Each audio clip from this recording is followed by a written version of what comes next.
Many thanks for staying with us. We're now out of the studio and we are in an environment that you can describe as the one that brings a lot of comfort. Indeed, we are at the Omanye House here at La, and it's at the Artists Alliance Gallery. We're going to interact with our mover, Professor Ablade Glover, a man who's followed his passion and indeed is excelling in the area. Many thanks for joining us. It's a pleasure. You're welcome. Can I just first of all trace your love for the arts industry? I was in school and I fell in love with art at some point. One, maybe circumstances forced me into that area, to look at that area, because I had wanted to be something else. You could tell me about it. I wanted to be something. I had wanted to be a doctor. So yes, if I had attended secondary school, I would definitely would have been a doctor. But I didn't go to secondary school. My parents couldn't afford it. I come from La, you know. We're 10 siblings, so number 4 doesn't stand a chance.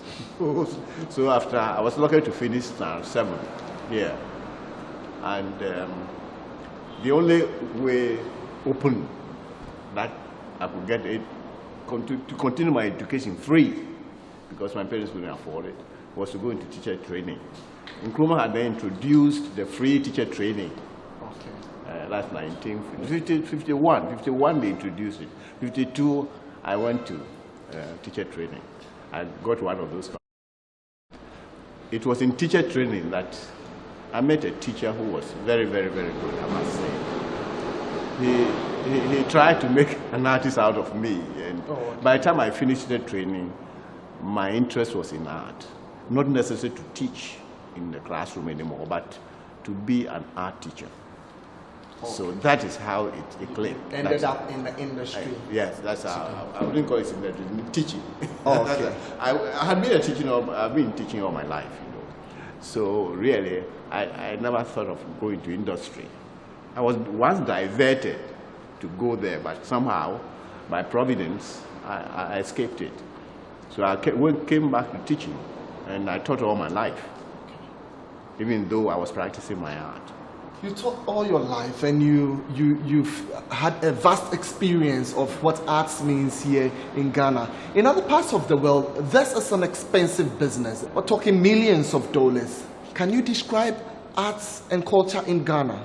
Ghana, we live with art, so we see it all around us. Art is life itself. Like the stool we are sitting on, it's all decorated, you know, and that is the home. So art is nothing special. It's just like the flower that grows around us. You don't appreciate it because it's all around us. Those out there, they don't see a lot of these things. Art is something you put on the wall and you must see it. You go and look and you enjoy it. You come home and there's nothing much at home. But with our culture, art is part of life. The things even used in the kitchen, it's always decorated. The pots are decorated, everything is decorated. And because it's life itself, we take it as life. We do not specially give it a special meaning to it or what. So the cultures are different, and the way we look at art is quite different. I would want to find out the contribution of arts and culture from Ghana to the world as a whole. Yes, we have contributed a lot. Ghanaian artists, in fact, there are Ghanaian artists who made it out there. I don't know if you heard of Anatri, whose work is selling for $1 million out there. Yes. Do you know, he lives in Nigeria, just across the border. He lives in Nigeria here. But he was trained here in Ghana. He was trained at Tech. And also Ankoma's work too is in the building. Also Ankoma lives in Germany.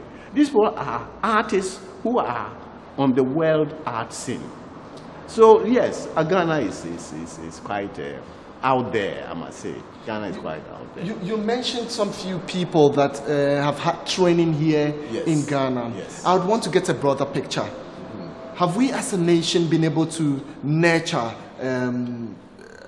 the younger ones? There has been lack of interest, rather on the part of the nation, and when I say the nation, the government, the powers that be, to promote art. And therefore, these artists, when they were trained, years ago, when they were trained, and when I was at Tech, we were training these people, they came out looking for jobs because there were no exposure points. I mean, if you have no place to sell your work, why work? You know, so I remember myself when Ambassador Hotel was there. I once hired a room to go and show my work as a practitioner. And at the end of the exhibition, what I sold, I used to pay the ambassador. You know, so what's the point? So for some time, our artists came out, maybe practiced a bit, they realized it's a difficult terrain, and they look for jobs. Today, I can assure you, today, there are artists who are trained, they get trained, they come out, and they go into studios. We've seen, since we opened this, about 20 years ago we opened, we've seen artists who were teaching. They've left their work, some were working in various areas, they've left it, and they are now practicing full-time. It means, therefore, that they love the work, and they are making enough to look after themselves. So it is the exposure. It's a tough world when nobody sees you. And the good thing is that this, I think, maybe I believe that that's why Nkrumah pioneered, opened the, what do you call it, the museum place. But one, is too small. Two, it hasn't succeeded. They have their problems, maybe financing and all that. They have their problems. Now the artists have places where they can get some exposure. People will see their work. People who are traveling, travelers come here. That is, tourists come here. People who are working in this country come here. I mean, even the government itself, when they get visitors, they bring them here. Oh, so you see, they are beginning to realize that yes, visitors need a place to go to see at least a bird's eye view of the culture. How many years have you been in this industry? We've been here since I finished at the university at the age of 60. I thought enough is enough. I've given 30 years of my life to teaching. So I needed to do something else. So that we came here. Since we came here, it's been 20 years. Last year we had 20 years. But I've been in it overall 50 years now. So. And has it been profitable? Are you rich? No, I'm not looking. Yeah, particularly look at me. Particularly rich, yes. But I'm not talking of cash, money. No, I'm very rich inside. You know, I'm okay. I live well. I'm living like I want to live. I have no regrets at all. Indeed, if you ask me, if I go back to my childhood and you ask me what do you want to do now with this experience, I'll say, oh, I want to go into art. Yes. Oh, that means you're rich. Oh, yes. The word rich, I don't know what connotation you have in your head, but with it, yes, I'm particularly rich. Successful, taking vacations all over. I returned from Sao Paulo only last week. I was invited there to see an exhibition that they have taken my work, not from me, they've taken my work from London to exhibit there with some other African artists. And I was able to meet other artists. It was quite a great experience, and see a gallery, a national gallery. It was fantastic. I wish I could pay for our ministers and our people in power to go there and see what a gallery is, a national gallery is. Now, you know, people in Brazil think of themselves as people with an African background. So they have they built this huge, like 10 times of this. Huge gallery showing only their background, African background. So they show things from Africa and artists from Africa. And it's amazing, it's amazing. And now that is extremely challenging. When I got there, I realized, hey, you haven't even started. We have great intelligent people. We have great people in the different fields, different areas. But it looks as if we are all, I'm sorry I'm talking like this, but that is how I feel about it. I think the nation will have to wake up to realize that for a man, any man, to go anywhere, he has to know where he's coming from. And then he will get there where he's going. Otherwise, it's nothing. Are you just partaking in other people's exhibitions, or you putting together exhibitions yourself, or marketing companies are deciding, okay, we want to put this together for you? Oh, you get exhibitions outside, expensive venture. So you get somebody inviting you, somebody sees your work and get interested in your work, and then they invite you. Like I went to Sao Paulo. But I have a gallery that promotes my work in London. It's just possibly like the footballer having somebody promoting him. I have a gallery in London, the October Gallery. They work for me. They make sure my work is seen at the right places and so on and so forth. Indeed, they were instrumental in taking my work to Sao Paulo. Besides, I myself people come to me here and say, oh, I want to take your work to this such and such a place. If you are interested, we'll pay everything for you. And then you accept it. Professor Ablade Glover, you have regrets? If you take me back to my childhood, today with this knowledge I have, I can assure you I'll choose art. I love it. Today I paint. This morning I was painting. I paint every day. I get up from my bed, I make my cup of tea, I go to the studio, and we begin to work. It's the only thing I do that I love doing. All other things are just fine. You paint every day? Every day. This morning I painted. You can see it in my fingers. This morning, this morning I finished a canvas which I started yesterday. I had to. Every morning, at least 3-4 hours, I do work in the studio. What really motivates you? What gets Ablade Glover to that canvas? You must love what you're doing. Look, it becomes work if you don't love it. If you love what you're doing, no matter how tired you get, you want to be with it. And I think that I've got to a point where I'm addicted. I love it. Would Ablade Glover be working for money, or he would just be working for the love of it? Well, I get enough money that keeps me and my family well catered for. What I get is good enough. I don't want to be Bill Gates. I don't want to be Gates. That would be worry. That would be trouble. I don't want to be Bill Gates. No. I love what I'm doing, and it brings enough, maybe more than enough. You have stayed in the classroom for quite a number of years. How can Ghana promote its arts and culture? Kweku, the thing is this, that this nation has got to put up some place where we would put up these things. We will collect. Do you know, when we talk of the artists, the pioneers, Antuban, for example, when you go to our museum, there's nothing of Antuban.